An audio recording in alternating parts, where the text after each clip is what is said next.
To watch YouTube videos on your Upload Ultra 3rd generation, you can for sure do this, but we will not able to download YouTube application. So let me show you the small workaround for this one. We have to just simply start by opening App Store, and we have to search for YouTube phrase, YouTube. Click on the search, and now we'll have to scroll down, and we have to get this application called WristTube for YouTube.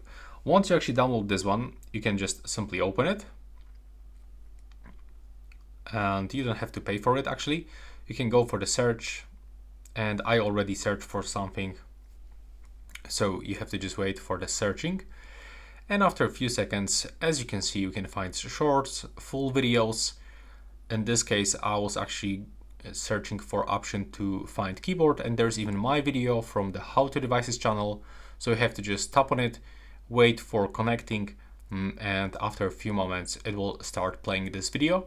And you can also upgrade this one to premium version, so everything will load a little bit faster. But as you can see, it's working like for real.